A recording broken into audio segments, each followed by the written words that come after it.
감사합니다. 우리 오늘 저녁에는 창세기 1장 1절에서 2절 말씀을 먼저 함께 보시고 사도신경 두 번째 시간을 진행하도록 하겠습니다. 우리 창세기 1장 1절에서 2절 말씀 우리 한 목소리로 같이 읽도록 하겠습니다. 태초에 하나님이 천지를 창조하시니라. 땅이 혼돈하고 공허하며 흑암이 깊음 위에 있고 하나님의 영은 수면 위에 운행하시느니라. 아멘. 제가 지난 첫 번째 사도신경 강해를 하고 났더니 우리 어떤 집사님께서 강의안을 좀 만들어 주시면 좋겠다, 그렇게 저한테 요청을 하셔서 제가 순종하는 마음으로, 적극적인 순종으로 강의안을 만들었습니다. 지난 시간에 했던 일과도 제가 강의안으로 정리를 다시 했습니다. 그래서 일과를 한번 참석 못하신 분들은 보시면 도움이 되리라고 생각을 합니다. 예수님에 대하여 최초로 신앙 고백을 했던 사람은 누구죠? 사도 베드로였죠, 그죠? 예, 그리고 초대 핍박받던 우리 초대교회 성도들이 암호로 사용했던 그런 신앙 고백도 있습니다. 익투스라고 하는 예수 그리스도 하나님의 아들이라는 의미를 가진, 예수 그리스도 하나님의 아들 구세주라고 하는 의미를 가진 그런 물고기 모양의 익투스도 있었습니다. 사도신경은 어떤 유래를 가지고 있는지 그런 의미들도 일과에 제가 정리를 해 두었던 것을 기억하시고, 이런 형태의 신앙 고백이 필요한 이유들, 예나 지금이나 우리의 신앙 고백이 꼭 필요한 시대를 살고 있다, 이런 얘기도 지난 시간에 나누었습니다. 우리 오늘은 제2과 전능하사 천지를 만드신 하나님에 대해서 여러분에게 나누어드린 강의안을 중심으로 말씀을 좀 나누었으면 좋겠습니다. 네, 어디를 하시는지는 아시겠죠? 네, 받으신 강의안 4페이지를 보시면 되겠습니다. 네. 우리 교회당이 참 좋습니다. 저는 2017년 7월 1일 주일날 이 본당을 처음 들어왔는데, 다른 것보다가는 이 강대상 앞쪽에 이렇게 되어 있는 이 모양이 참 정말 옛날 예배당 같은 그런 마음이 들어서 우리 예배당이 참 좋다라고 생각하는데, 한 가지 불편한 건 이렇게 강의안을 나누어 드리면 물 좀 받치고 서야 될 때가 있는데 그게 없었으면 불편하시죠. 네, 무릎 위에 올려놓고 서기도 그렇고 성경을 받치고 서기도 그렇고, 그래서 오늘은 그냥 서지 마시고 들으십시오.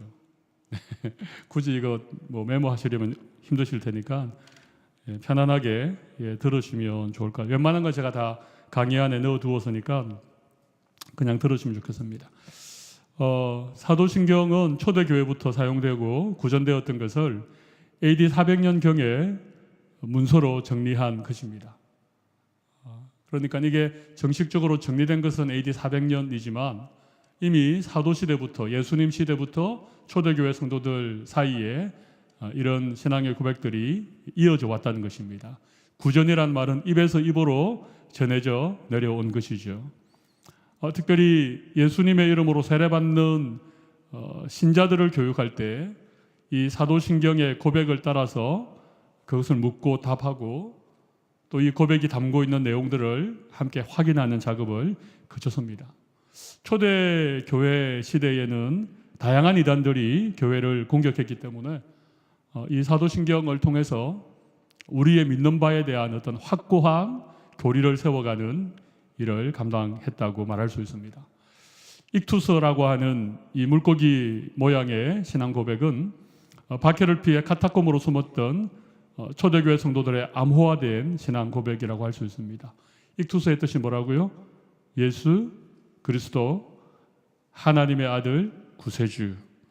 이 헬라어 첫 자를 따면 물고기라고 하는 익투스라고 하는 단어가 되어줍니다. 그래서 이 물고기 모양을 그려놓고 그것을 암호로 사용을 했지요. 요즘 또 차량 뒤편에 보면 이런 물고기 모양을 붙이고 다니는 분들이 간혹 계십니다. 혹시 여러분 차에도 물고기 모양 달고 계십니까? 아무도 안 계십니까? 네. 간혹 계시더라고요. 여기서는 잘 못 봤는데 한국에서는 꽤 많이 제가 본 것 같습니다. 근데 한 가지 조심하셔야 될 게 있습니다. 물고기 모양을 뒤에 다시고 신호 위반을 하시거나 네, 불법 유턴을 하시면 안 되겠습니다. 저도 한때 십자가를 제 차에 걸고 다녔는데 이거 십자가를 걸고 가속을 해서도 안 되고 네, 그래서 어느 날 뗐습니다. 떼고 잘 달고 다니지는 않습니다. 신앙 고백이라고 하는 것은 내가 믿는 바를 내 입으로 고백하는 것이죠. 그죠? 하나님께 고백할 뿐만 아니라 나 아닌 다른 누구에겐가. 그것이 교회 공동체일 수도 있고 때로는 믿지 않는 자들에게도 고백할 수 있고 심지어 나를 핍박하고 내가 가진 믿음 때문에 나를 해치려고 하는 사람에게도 때로는 고백하고 대가를 치루어야 하는 그것이 신앙 고백입니다. 예, 그래서 고백이라고 하죠. 고백. 그죠? 네. 우리 교회도 주일마다 신앙 사도신경으로 우리의 신앙을 고백하는 이유는 우리의 믿는 바를 다시 확인하고 입술로 선포하기 위함입니다. 우리의 믿는 바를 확인하고 우리의 입술로 고백하고 선포하는 이것 때문에 우리 매주일마다 사도신경을 합니다. 그죠? 네. 그냥 주일 예배 순서 가운데 하나이기 때문에 매주 하는 그래서 너무 익숙하기도 하고 약간 습관적이 되기도 한 사도신경의 신앙 고백을 우리 다시 의미를 부여하고 우리의 믿음과 우리의 고백이 담겨 있는 그런 의미 있는 시간으로 만들어가는 것이 얼마나 중요한지 모르겠습니다. 사도신경으로 신앙 고백할 때 고백의 하나하나에 의미를 다시 새기고 또 정말 내 믿는 바를 내 입술로 고백하는 그런 시간을 가진다면 짧은 시간이지만 사도신경을 고백하는 짧은 시간이지만 그 시간이 예배하는 우리에게 정말 의미 있는 그런 시간이 된다는 것입니다. 우리들이 세상을 이기지 못하는 것은 능력이 없어서가 아니라 바로 이 신앙 고백, 믿음이 부족하기 때문입니다. 오늘은 첫 번째인 전능하사 천지를 만드신 하나님 아버지를 내가 믿습니다 라는 고백에 대해 함께 나누어 보겠습니다. 먼저 나는 믿습니다. 사도신경 원문에는요 라틴어로 되어진 사도신경 원문의 순서는 이렇습니다. 나는 믿습니다. 전능하신 아버지, 하늘과 땅을 만드신 하나님을. 이게 순서입니다. 이걸 이제 한국말로 번역하다 보니까 전능하사 천지를 만드신 하나님 아버지를 내가 미사오며 그렇게 되었는데 원래 원문의 순서는 어떻다고요? 나는 믿습니다가 제일 먼저 나옵니다. 나는 믿습니다. 라틴어로 크레도라고 하는 나는 믿습니다. 전능하신 아버지, 하늘과 땅을 만드신 하나님을 그렇게 되어 있다는 거죠.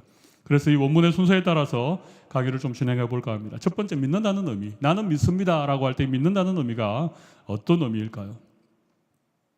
재미있는 질문이 하나 있죠. UFO를 믿는 것과 하나님을 믿는 것은 어떤 차이가 있겠습니까? UFO를 안 믿는 분이 대부분이시죠. 예문이 좀 잘못돼서 대단히 죄송합니다. 근데 UFO에 대해서 믿는 사람도 있죠. UFO는 다른 게 아닙니다. 미확인 비행 물체가 UFO거든요. 미확인 비행 물체. 그러니까 UFO의 존재를 믿는 사람도 있지만 그러나 UFO의 실체를 내가 인정한다라고 하는 것은 이것을 지적으로 동의하고 의심하지 않는다. 나는 진짜 UFO가 있다고 믿는다. 이렇게 믿는 거죠. 하나님을 믿는다라고 하는 것은 단순한 지적인 동의나 그냥 의심하지 않는 정도의 믿음을 말하는 것이 아니라 하나님을 믿는다라고 하는 이 피스티스라고 하는 이 헬라어의 믿는다라고 하는 의미는 헌신과 성실을 내포한 것을 의미하는 것입니다. 헌신과 성실을 내포하는 것.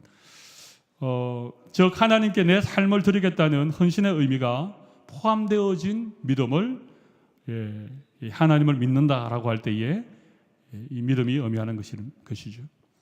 그래서 라틴어 원문에 크레도라고 하는 이 단어는요, 크레가 심장이라는 뜻입니다. 심장. 도는 뭐라고요? 드린다는 것입니다. 하나님을 믿는다는 것은 하나님께 내 심장을 드립니다. 그런 의미입니다. 내 삶을 당신께 헌신하겠습니다. 내 전부를 주님께 맡겨드리겠습니다. 하나님을 믿는다라는 의미죠. 그 밑에 조금 굵은 글씨로 써둔 부분을 같이 한번 읽어볼까요? 사도신경에 믿는다는 고백은 지적 동의가 아니라 관계적 신뢰라는 것입니다. 굉장히 중요한 얘기입니다. 전능하사 천지를 만드신 하나님 아버지를 내가 믿습니다 할 때 이 믿는다는 것은 하나님이 천지를 만드셨다는 것을 제가 믿습니다. 그분은 전능하신 것을 내가 믿습니다. 그분이 나의 아버지인 것을 내가 믿습니다. 단순히 이렇게 그것을 지적으로 동의하는 그 정도가 아니라 그분은 전능하시기 때문에, 그분은 나의 아버지시기 때문에, 그분이 나를 비롯한 천지를 만드셨기 때문에 나는 그분의 것이고 나는 그분을 위하여 살아드리고 내 모든 것은 그분의 손 아래 있습니다 라고 하는 이런 우리의 어떤 삶의 헌신이 포함되어진 믿음을 의미하죠. 이걸 관계적 신뢰라고 말할 수 있습니다. 하나님과의 인격적인 관계로부터 비롯되는 믿음이라는 것이죠. 그분의 뜻에 내 삶을 맡기고 하나님의 명령하신 대로 제가 살겠습니다. 그래서 하나님을 믿는 것이 내 삶에 절대적인 영향을 미치는, 그 믿음이 내 삶의 모든 것을 좌지우지하는 그것을 의미하는 것이 우리가 사도신경으로 고백할 때 믿는다는 의미라는 것이죠. 하나님에 대한 생각들이 참 다양합니다. 하나님이 계시지 않는다라고 하는 생각은 무신론이죠, 그죠? 사실 무신론은 중세 시대까지만 해도 전혀 생각조차 할 수 없었던, 신의 존재를 부정하는 사람이 아무도 없었던, 그러나 이 르네상스 이후에 어떤 이성이 발달하고 이렇게 되면서 하나님이 계시지 않는 무신론이 고개를 들었습니다.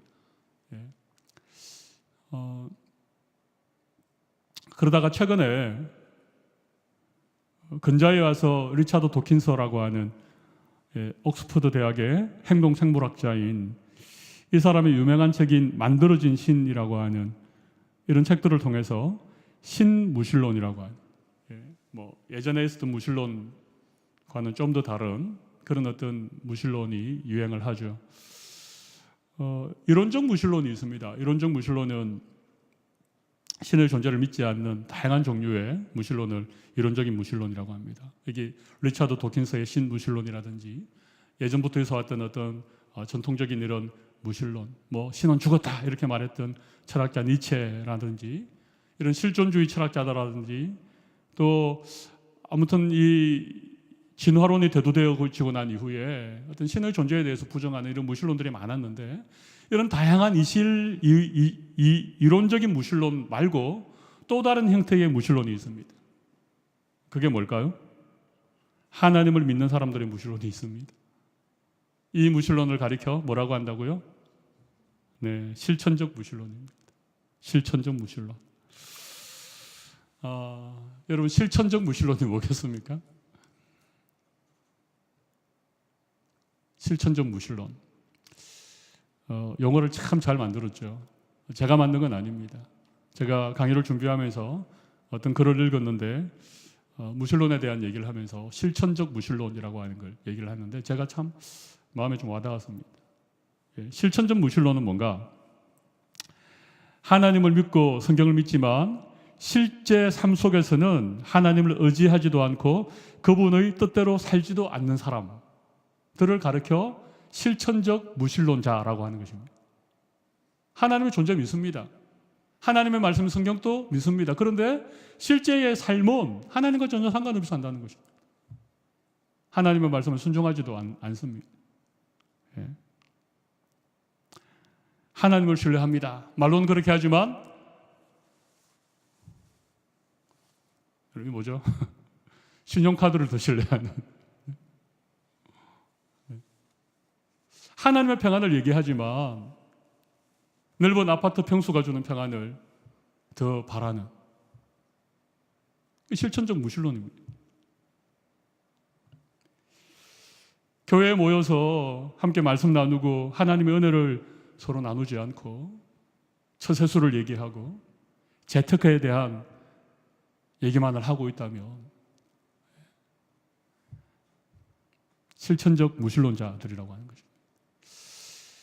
내가 믿습니다라고 하는 이 믿음은 뭐라고요? 지식적인 동의가 아니라 관계적인 신뢰고 우리의 삶의 생사화복을 하나님이 주장하신다라고 믿는 믿음이 중요하다는 것이죠. 사도신경의 첫 구절인 나는 믿습니다라는 말은 단지 하나님의 창조와 예수님의 십자가를 아는 것이 아니라 하나님을 신뢰해서 그분께 내 삶을 드리고 세상과는 다른 방식으로 말씀의 원리를 따라 살아가겠다는 헌신의 고백이 바로 나는 믿습니다라는 고백이라는 것입니다.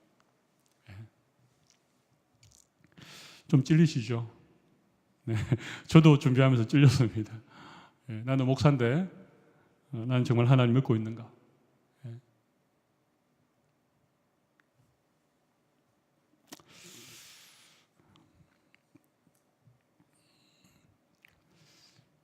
사도신경으로 신앙을 고백했던 수많은 사람들이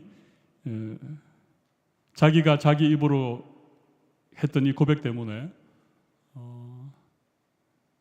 어떤 사람은 박해를 받기도 하고 어떤 사람은 자기의 생명을 잃기도 하고 그랬습니다. 그럼에도 불구하고 이 믿음을 끝까지 지켜내었던 그랬던 우리 신앙의 선조들이 고백했던 사도신경입니다. 그것을 2000년이 지난 오늘 우리도 동일하게 고백하고 있습니다. 우리가 믿습니다라고 하는 이 짧은 고백 속에 우리가 어떤 의미를 담고 있는지 다시 한번 생각해보는 그런 이 밤이 되면 좋을 것 같습니다. 자, 그 다음에 전능하신 하나님, 전능하신 아버지를 내가 믿습니다라고 할 때 이 전능하심이라고 하는 건 우리가 전능하신이라고 할 때 이 전능이라고 하는 것은 하나님은 모든 것을 할 수 있다. 우리 그렇게 생각을 하는데 제가 설명을 좀 붙여놓았죠. 모든 것을 마음대로 할 수 있다는 의미라기보다는 그분이 정하신 이치와 그분의 성품에 합당한 것들을 하나님 자신의 의지대로 할 수 있다는 것을 의미하는 것입니다. 여러분, 하나님이 전능하신 분이신데 전능이라는 것은 모든 것을 할 수 있다는 그런 기본적인 의미를 가지고 있지만 하나님이 하시지 못하는 것이 있을까요? 없을까요?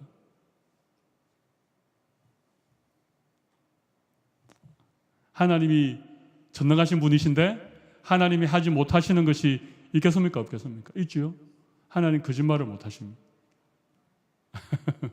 하나님은 죄를 짓지 못하십니다. 그러니까 하나님의 전능하심이라고 하는 것은 여기 말씀하신 것처럼 하나님이 정하신 이치와 그분의 성품에 합당한 것을 하나님의 의지대로 할 수 있는 능력, 이것이 하나님의 전능하심입니다.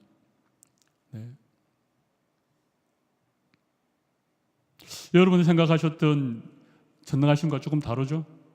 네. 자, 한 페이지, 5페이지로 넘겨보겠습니다.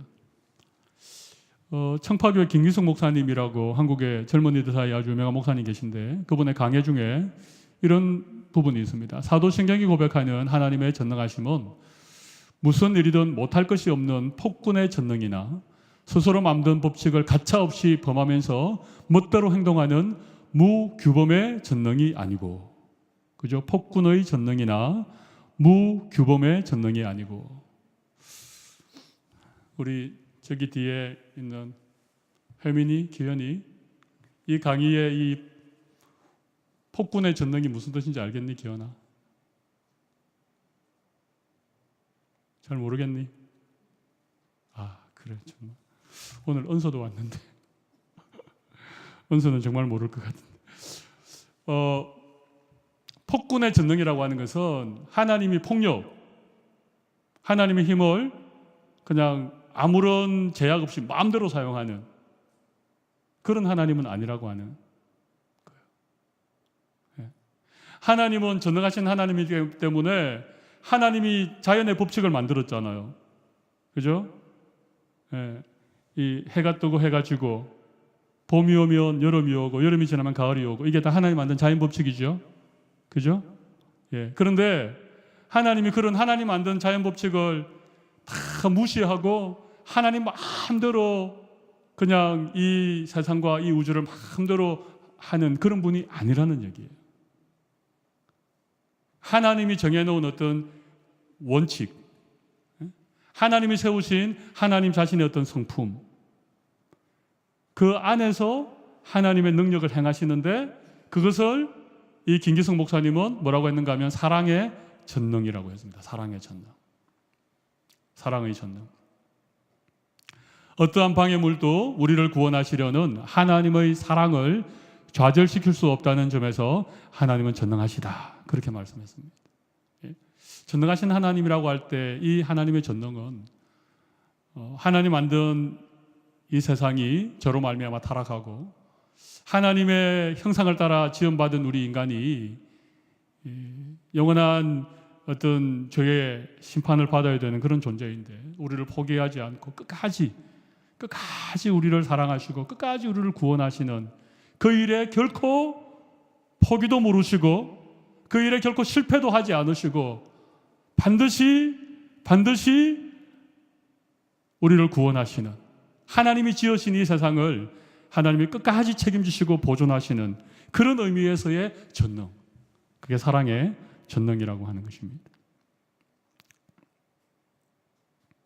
물론 하나님의 전능하심에는 하나님의 무한한 지식, 하나님의 어떤 자존성, 하나님의 영원성, 하나님의 불변성, 하나님의 무소부재하심, 하나님의 전지하심, 그리고 진실과 선함과 아름다움, 이런 모든 것들을 다 하나님의 어떤 성품이라고 말할 수 있습니다만은 이런 무한한 능력은 하나님의 그런 성품과 하나님이 만드신 원리 안에서 이루어진다는 것입니다. 약간 어려운 개념입니다만은 우리가 전능하신 하나님을 믿는다라고 할 때 하나님의 전능하심이 바로 이런 의미를 담고 있다는 것입니다. 그래서 가끔 우리 이렇게 얘기하시죠. 지난 주일에도 어떤 권사님 한 분이 저한테 목사님 성경 읽다가 보면 잘 이해가 안 되는 부분이 있는데 어째 하나님이 그렇게 사람도 많이 죽게 하고 정말 하나님이 왜 그러시는지 이해가 안 될 때가 있습니다. 그런 질문을 어떤 권사님 하셨는데 사실 저도 참 그 부분에 대해서는 참 어려운 것 같아요. 우리 구약시대에 보면 하나님이 막 이렇게 이스라엘 백성들도 심판하셔서 어떤 범죄해서 이렇게 막 수만 명이 죽기도 하고 그런 일이 있지 않습니까? 한 나라가 망하고 한 성읍이 그냥 다 불타버리고 그런 부분들에 대해서 우리가 참 잘 이해를 할 수 없는데 한 가지 분명한 사실은 하나님이 그것을 어떤 무규범의 전능이나 폭군의 전능을 가지고 그렇게 마음대로 하시는 것이 아니라고 하는 것입니다. 하나님은 세상을 창조하시고 이 세상을 사랑하시고 우리를 구원하기 위해서 우리에게 독생자를 보내신 사랑의 하나님이십니다. 그리고 하나님이 행하신 그 모든 일들은 하나님의 이 사랑의 전능이라고 하는 이 전능하심 안에서 이루어지는 일이라고 하는 것이죠.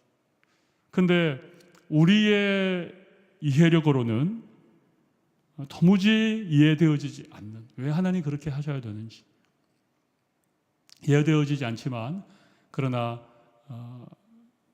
우리가 이해되어지지 않는다고 해서 그 부분이 어떤 하나님의 하나님 되심에 대해서 손상을 시키는 것이 아니라고 하는 것입니다.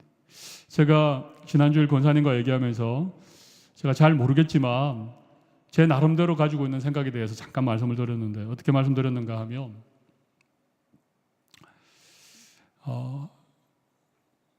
우리 인간은 유한한 존재이기 때문에 우리는 이 세상에서의 삶, 그죠? 우리가 이 땅에 태어나서 우리가 숨쉬고 살아가는 이 세상에서의 삶의 거의 대부분의 의미를 부여하고 살죠. 물론 우리는 예수 믿어서 천국 소망을 가지고 살아가는 자들이고 우리의 믿음이 점점 자라나면서 이 땅에서의 삶보다가는 영원한 나라의 삶을 소망하지만, 그러나 그래도 우리의 대부분의 생각은 이 땅에서의 삶에 국한되어 있죠. 그죠? 그래서 사람이 이 땅에 태어나서 한평생을 살고 죽는 것에 대단한 의미를 부여하지 않습니까? 그 사람이 어떻게 살았는지, 언제 죽었는지, 뭘 하다 살았는지, 뭘 하다 죽었는지, 이게 대단히 중요하다고 생각하는데, 하나님의 편에서 보면 사실은 이 땅에 태어나 잠깐 살다 죽는 것은 하나님의 그 영원한 나라에 비하면 큰 의미가 없는 것이죠. 그래서 누가 뭐 죽었다더라, 몇 명이 죽었다더라, 지금은 인권을 존중하고 한 사람의 생명에 대해서 의미를 많이 부여하는 그런 시대이지만, 그러나 사실 하나님의 어떤 전능하신 어떤 그런 관점에서 보면 우리가 다 이해할 수 없지만, 그러나 그런 사실조차도 하나님은 결코 당신의 세우신 어떤 사랑의 원칙, 사랑의 테두리를 벗어나서 행하시는 일이 아니라고 하는 것입니다. 하나님의 그 전능하심의 절정은 조금 후에 살펴볼 창조에서 우리가 확인할 수 있습니다.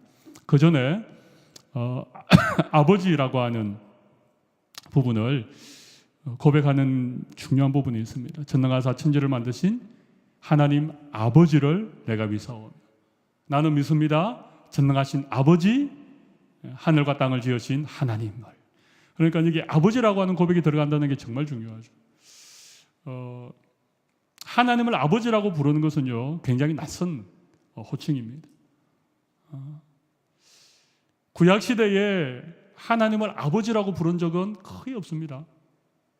몇몇 사람이 있습니다. 아브라함은 하나님을 아버지라고 불렀던 적이 있습니다. 창세기 통독하면서 아브라함이 하나님을 아버지라고 불렀던 부분을 발견하신 분은 정말 놀라운 발견을 하신 것입니다. 그런데 거의 구약을 살았던 구약의 성도들은 하나님을 아버지라고 부르지 못했습니다. 뭐 주라고 부르든지 야훼, 여호와라는 이름은 감히 잘 부르지도 못했던 이름이고, 그냥 엘로힘, 아무튼 하나님 그렇게 불렀죠. 근데 우리 예수님께서 제자들에게 기도를 가르치시면서 하나님을 아버지라 불러라고 그렇게 가르쳐 주셨죠. 하늘에 계신 우리 아버지여. 그렇게 하나님을 아버지라고 부를 수 있도록 하신 거예요. 실제로 예수님을 통해서 하나님과의 관계가 회복되어진, 하나님의 자녀가 된 그런 하나님의 자녀들에게 새롭게 주어진 하나님에 대한 호칭이 사실은 아버지인 것입니다. 아버지. 하나님은 당신을 하나님의 백성들이 아버지라고 부르는 것을 허용해 주신 것이죠. 그래서 우리가 하나님을 아버지라고 고백하는 것은 우리와 교제하기 원하시는 하나님의 속성을 표현하는 호칭이라고 말할 수 있습니다. 지금은 하나님을 아버지라고 부르는 것이 전혀 어색하지도 않으시고 그렇게 잘 부르시죠. 혹시나 아직도 하나님을 아버지라고 부르는 게 좀 껄끄러운 분이 계십니까? 그냥 하나님 이렇게만 부르시거나 여호와 하나님 이렇게만 부르시거나 하나님 아버지라고 부르는 게 좀 힘드신 분이 있으시다면, 하나님은 당신을 아버지라고 부르는 것을 우리에게 허락하셨고, 아버지라고 부르도록 허락하셨다는 것은 하나님과의 이런 교제가 더 친밀해지고 더 친숙해졌다는 그런 의미를 가지고 있는 것이죠. 윌리엄 버클레이라고 하는 유명한 주석학자가 이런 얘기를 했습니다. 우리에게 당신을 아버지라고 부르도록 허용하신 하나님이 우리에게 묻는 질문이 있다는 것입니다. 세 가지 질문, 대표적인 세 가지 질문이 있는데, 하나님이 우리에게, 자녀인 우리에게 아버지이신 하나님이 물어보는 질문이 이 세 가지입니다. 첫 번째는 사람들에게 내 일을 알리기 위해서 어떻게 하면 좋을까? 이게 무슨 얘기예요? 질문이 어렵죠. 저도 이거 써놓고 질문이 되게 어렵다. 사람들에게 내 일을 알리기 위해 어떻게 하면 좋을까? 이거 뭡니까? 하나님이 하시는 일을 우리에게 알리고 싶어 하신다는 것입니다. 내가 어떤 일을 하고 있는지, 내가 너희를 위해서 어떤 일을 했는지, 또 앞으로 어떤 일을 계획하고 있는지에 대해서 하나님은 우리가 그 일에 대해서 궁금해하고 그 일을 알기를 원하신다는 것입니다. 네. 여러분, 하나님이 어떤 일을 하셨는지에 대해서 궁금하십니까? 별로 궁금하지 않습니까? 네. 하나님에 대해서 관심이 없으셔서 그러신 거예요. 네. 또 한 가지는 사람들이 내 말에 귀를 기울이게 하려면 어떻게 하면 좋을까? 그걸 물어보고 싶었다는 것입니다. 내 말에, 하나님의 말에 사람들이 좀 귀를 기울였으면 좋겠는데 사람들이 하나님의 말씀에 귀를 기울이지 않으니까, 뭐 사는 게 바쁘다고 하나님의 말씀에 귀 기울이지 않으니까 어떻게 하면 사람들이 좀 내 말에 귀를 기울일 수 있을까? 그걸 하나님 물어보고 싶다는 거예요. 우리에게. 하나님 우리에게 말씀하기 원하십니다. 우리가 그분의 말씀을 듣고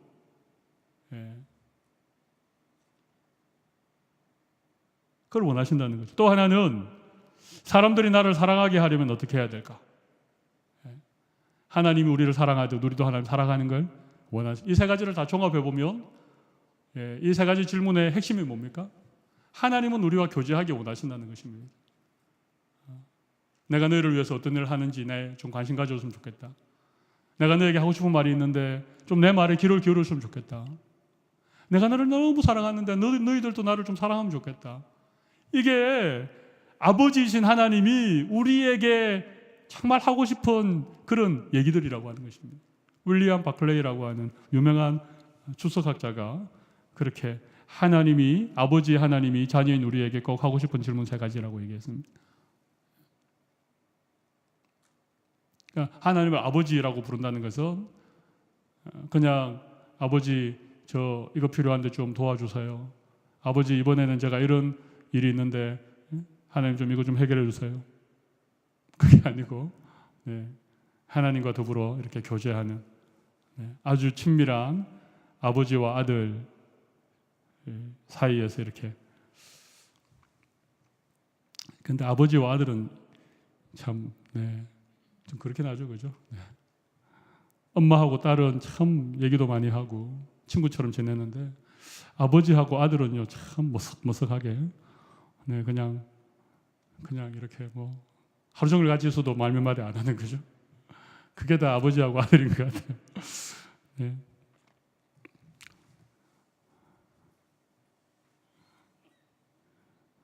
자, 아무튼 전능하신 아버지는 그렇게 설명을 좀 드리겠습니다. 네, 그 다음 우리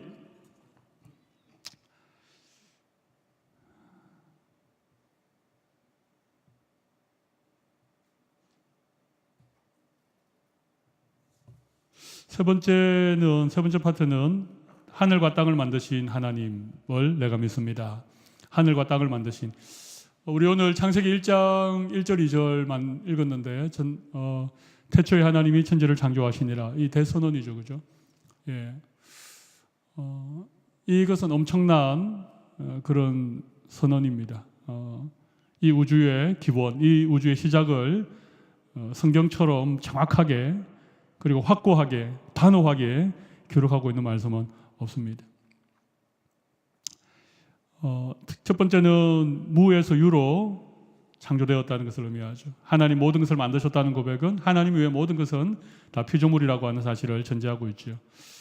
이런 하나님의 창조에 대해서 진화론이라고 하는 게 있죠. 1859년 찰스 다윈에 의해서 주장했던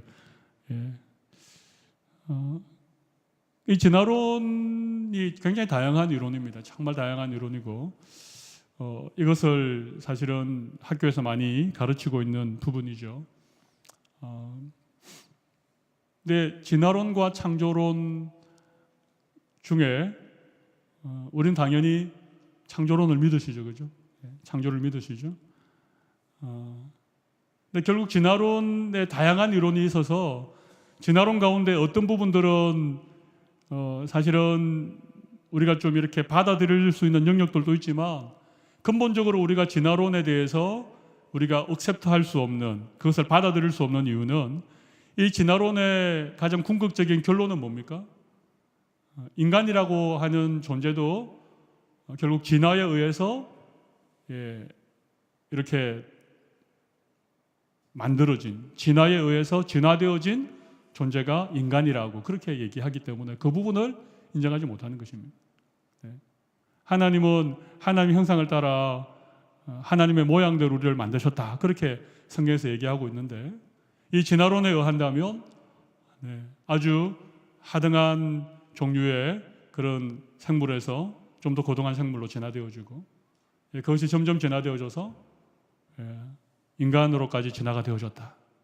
그래서 인간을 어떤 이 그냥 진화에 의한 어떤 동물적인 그런 존재로 얘기하는 것, 이런 부분들은 우리가 도무지 용납을 할 수 없는 것이죠. 우리 창세기 1장을 잘 읽어보면 하나님이 우리를 종류대로 만드셨다, 그런 말씀이 분명하게 기록되어져 있습니다. 그리고 진화론의 상당한 모순과 또 과학적으로 증명되어지지 않는 수많은 이론들이 많이 담겨져 있는 것이죠. 지금 또 이게 종과 종 사이에 그런 진화의 흔적들을 발견하기가 참 어려운 것이죠. 소진화라고 하는 건 있습니다. 예를 들면 뭐 용불용소리라든지, 또 어떤 환경에 의해서 어떤 것은 도태되어지고 좀 더 강한 그런 것들이 살아남는다든지, 아니면 돌연변이라고 하는 이런 변이에 의해서 생겨난 같은 종이지만 굉장히 다른 어떤 그런 어떤 종류들, 뭐 이런 것들은 있죠. 이 소진화는 인정하지만 종에서 종으로 진화되는 되진화는 아직까지 발견된 적도 없고, 또 그것을 증명할 만한 그런 증거도 아직 없는 상황이죠. 그러니까 이 진화론은 우리가 분명히 좀 잘 배격해야 될 그런 이론이라고 생각을 할 수 있습니다. 진화론. 여러분, 진화론 뭐 얘기 참 많이 들었습니다만은 오늘은 제가 다른 설명을 하지 않겠습니다. 아무튼 진화론이라고 하는 게 있고, 또 하나는 우주의 시작에 대해서 이 우주가 태초에 대폭발로 이루어졌다라고 하는 빅뱅 이론이라고 하는 게 있습니다. 조그만한 어떤 그런 어떤 별이 이렇게 팽창하고 폭발하면서 그것이 이렇게 우주로 퍼져나가면서 뭐 우주가 되었다, 뭐 이런 얘기 있는데, 이것도 사실은 잘못된 얘기죠. 왜냐하면 하나님이 창조하신 것이죠. 하나님이 창조하지 않고서는 이런 어떤 세상이 존재할 수가 없다라고 그렇게 말할 수 있습니다.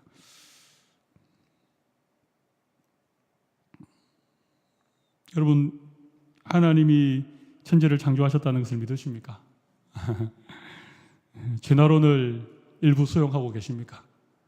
아니면 빅뱅 이론을 상당히 논리적이고 과학적인 이론이라고 그렇게 생각을 하십니까? 좀 절충하는 분들이 계신 것 같아요.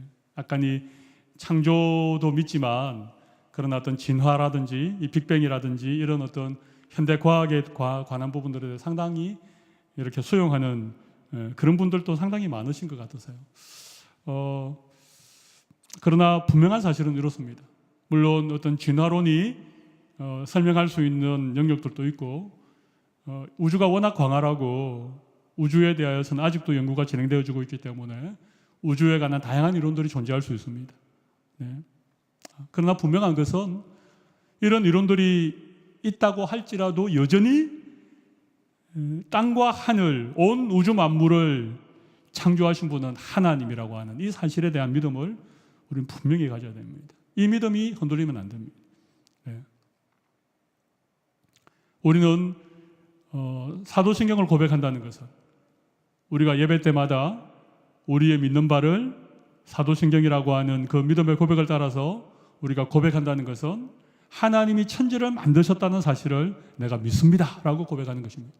이 고백은 대단히 중요한 고백입니다. 이 고백은 우리 모든 믿음의 기초가 되는 고백이기 때문에 하나님이 천지를 창조하셨다라고 하는 이 믿음을 우리 끝까지 붙들어줘야 됩니다. 어떤 책을 읽거나 어떤 유명한 교수의 강의를 들으시거나, 또 목사라고 하면서도 창조론에서 약간 비껴난 듯한 묘한 그런 얘기를 하는 분들이 분명히 계실 것입니다. 듣는 거 괜찮습니다. 그러나 다 듣고 나서 여러분들이 마지막으로 딱 결론을 지을 것이 있습니다. 뭔가 하면 그래도 하나님이 천지를 창조하셨습니다. 나는 그것을 믿습니다. 그렇게 하시면 됩니다. 그렇게 하시면 됩니다. 근데 여러분들이 만약에 정말 하나님이 천지를 창조했을까? 라는 의심이 들 정도의 책은 가능하면 읽지 않는 게 좋습니다.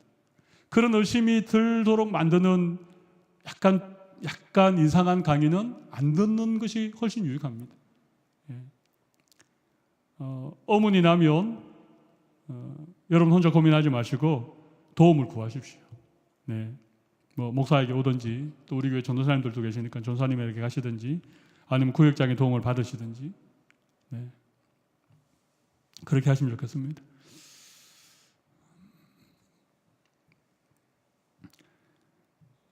창조론을 인정하면서도 약간 다른 형태의 이런 이론들이 있습니다. 여러분 혹시 그 이신론이라고 한 들어보셨습니까? 이신론 안 들어보셨죠?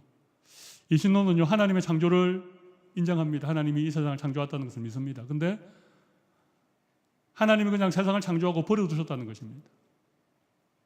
그래서 지금 이 세상과 우주 만물은 그냥 자연의 법칙에 따라서 그냥 저절로 돌아가고 있다. 이게 이신론입니다. 이신론자들이 정말 많습니다. 창조는 믿지요. 근데 하나님의 섭리는 인정하지 않습니다. 이 말은요, 내가 하나님 믿습니다 라고 입술로는 믿음을 고백하지만 실천적인 무신론자들인 것이죠. 예수 믿는 사람 중에도 이신론자들이 정말 많습니다. 창조를 믿는다는 것은 하나님이 천지를 만드셨을 뿐만 아니라 하나님의 전능하심으로 오늘 또 이 세상을 보호하시고 우리의 구원을 끝까지 이루어 가시는 맨 마지막에 3번에 그런 얘기 좀 나옵니다만은 그런 얘기죠. 여러분 범신론이라고 들어보셨습니까? 범신론. 뭐 이거 자연신론이랑 좀 비슷한데 뭐 다 신이라고 하는 것이죠. 다 신이라는 것입니다. 나무에도 신이 깃들어 있고 돌에도 신이 깃들어 있고 네. 우리도 신이 될 수 있고 그죠? 네. 그래서 막 성경에 신의 형상에 참여하게 됐다 뭐 이런 성경 구절 가지고 우리도 신이 될 수 있다. 실제로 인도 같은 데 가면 모든 게 다 신이지 않습니까? 그죠? 그 중에 최고의 신은 소지만 네. 이런 게 범신론이죠. 그죠? 네. 유물사관도 있습니다. 유물사관은 무신론 가운데 하나인데 신이 없다는 것입니다. 모든 것이 다 물질로 이루어졌고 결국 인간이라고 하는 존재도 이런 어떤 살과 뼈로 이루어진 어떤 물질에 지나지 않는다. 그렇게 얘기하는 이런 이론들도 있습니다만 우리는 분명히 하나님이 천지를 창조하셨다는 이 창조를 우리는 믿음으로 고백하는 것이죠. 하나님이 우주를 창조하셨다는 것은요. 이런 얘기 하려면 밤을 새워도 다 못하겠지만 이런 얘기입니다. 창조된 우주는요. 지구는 자전과 공전을 하죠. 지구는 스스로 자전도 하지만 태양을 1년에 한 바퀴씩 돌죠. 자전과 공전 이거 너무 옛날에 과학 시간에 배우셨던 거 해가지고 까먹으셨죠. 지구가 이렇게 스스로 자전하면 하루 24시간이 지나가죠. 한 달은 뭡니까? 한 달은 지구의 위성인 달이 지구를 한 바퀴 공전하는 게 한 달입니다. 그죠? 달이 지구를 한 바퀴 돌면 한 달이 지나가는 거예요. 그러면서 지구가 태양을 한 바퀴 돌면 봄, 여름, 가을, 겨울 1년이 지나가는 거죠. 이게 하나님 만드신 우주의 특별히 지구와 태양의 관계입니다. 근데 이 태양을 이렇게 공전하는 태양계에 한 8개의 행성이 있는데 가장 가까운 수성, 금성, 지구가 세 번째입니다. 그죠? 그 다음으로 화성, 목성, 토성, 천왕성, 해왕성 이거 다 옛날에 배우셨던 거죠. 이게 태양계입니다. 태양을 중심으로 8개의 별이 태양 주위를 도는 이게 태양계입니다. 근데 여러분 이 태양계 이런 태양계가 어떤 중심되는 태양 같은 행성을 중심으로 그 주변을 이렇게 도는 이런 이렇게 몇 개짜리 이런 어떤 태양계가 천억 개가 모이면 은하계가 된답니다. 천억 개. 네. 야, 지금 뭐 지구에서 태양까지의 거리도 엄청난데, 네. 그런 게 천억 개가 모이면 은하계가 되는데, 우리 여기 오클랜드는 잘 안 보이지만 우리 조금 시골로 가면 은하수가 보이죠, 그죠? 그게 사실 은하계입니다, 은하계. 예. 그냥 구름이 이렇게 흐르는 것 같은 그런 은하계가, 태양계가 천억 개가 모이면 은하계가 되고, 은하계가 천억 개가 모이면 우주가 된답니다. 예. 천억 개 곱하기 천억 개 하면 대체 몇 개나 되는지 모르겠습니다. 지구의 지름은 1만 킬로미터인데 은하계의 지름은 10만 광년이랍니다. 네. 여기 어려운 얘기가 나왔죠. 광년이 뭡니까, 광년? 빛이 진공 상태에서 1년 동안 가는 거리가 광년입니다. 1광년은 빛이 1년 동안, 그것도 진공 상태에서 가는 거리가 광년입니다. 1초에 빛이 몇 킬로를 갈까요? 몇 킬로는 잘 모르겠고, 빛은 1초에 지구를 7바퀴 반을 돌죠. 빛이 지구를 1초에 7바퀴 반을 돕니다. 그런데 그 빛의 속도로 1년 동안 간 거리가 1광년입니다. 1광년.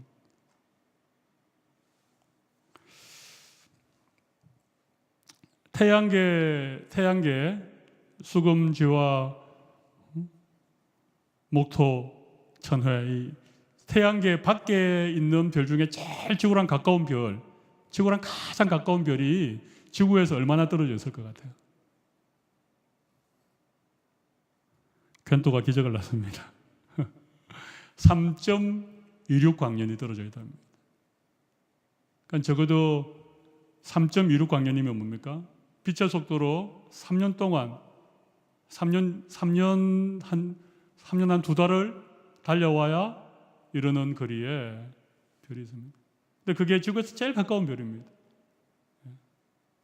그러니까 이 우주가 얼마나 넓은지 상상을 할 수가 없는 것이죠. 그런데 이 우주를 하나님이 다 만드셨습니다. 그리고 이 지구라고 하는 이 조그마한 별에 하나님이 태양을 만드시고 별들을 만드시고 물을 한 곳에 모으시고 땅을 드러나게 하시고 그곳에 채소가 자라게 하시고 바다에 물고기가 자라게 하시고 물 위의 물과 땅 아래 물로 나누시고 그 가운데를 궁창이라고 하고 그 궁창에 새들이 날게 하시고 각종 동물을 만드시고 맨 마지막 6번째 날 맨 마지막에 하나님이 자기 형상을 따라 우리 사람을 만드신 거예요. 그리고 우리를 그 동산 가운데 두셨지요. 여러분, 이게 하나님이 우주와 또 이 지구와 하나님의 창조의 클라이막스, 하나님 창조의 최절정인 우리 인간을 만드신 하나님의 창조인 것이죠. 여러분, 하나님의 창조에 대해서 제가 세 번째 이런 얘기를 좀 적었습니다. 하나님께서 세상을 창조하셨다는 말은 세상을 끝까지 책임지신다는 말입니다. 이신론자들은 창조는 하셨지만 온 우주는 그냥 저절로 돌아가고 있다. 그런데 그렇지 않습니다. 하나님은 창조하셨다는 말은 끝까지 책임지신다는 말이고, 하나님의 창조는 보이는 세계와 보이지 않는 세계를 모두 포함하는 것입니다. 우리 눈에 보이는 이런 세계뿐만 아니라 영적인 세계, 그리고 지구로부터 수억 광년 떨어져 있는 저 우주의 끝까지도 하나님이 창조하셨다는 그런 얘기죠. 하나님이 창조한 인간이 무책임한 운명 속에 던져져 있지 않다는 것을 의미하는 것입니다. 하나님 우리를 창조하셨다는 것은 하나님의 그 사랑의 전능으로 우리를 끝까지 책임지시겠다라고 하는 그런 의미가 담겨있는 고백이라고 하는 것이죠. 자, 이제 마지막 네. 집에 가서 한번 읽어보십시오. 네, 집에 가서 읽어보시면 좋겠습니다. 지금 읽지 마시고 네. 전능하사 천지를 만드신 하나님 아버지를 내가 믿습니다라고 하는 이 우리 믿음의 고백에 이 엄청난 그런 믿음의 내용들이 담겨져 있다는 사실을 여러분 정말 아시면 좋겠습니다. 짧은 한마디의 고백이지만 이런 하나님에 대해서도, 그분의 전능하심에 대해서도, 그분의 어떤 창조에 대해서도, 그리고 우리의 아버지가 되신다라고 하는 이 우리와의 관계에 대해서도 정말 우리 믿음의 가장 중요한 기초가 이 첫 번째 믿음의 고백 속에 담겨져 있고, 우리가 이렇게 하나님을 믿음으로 고백한다는 것은 단순히 어떤 지적으로 동의하는 정도가 아니라 어떤 하나님과의 관계적인 신뢰를 통하여 우리의 삶 자체가 온전히 그분에게 헌신되어져 있다. 내 심장을 하나님께 드린다. 그런 믿음을 고백하는 의미가 담겨져 있다는 것입니다. 우리 이 시간 마무리하면서 우리 잠깐 한번 기도하는 시간을 가졌으면 좋겠습니다.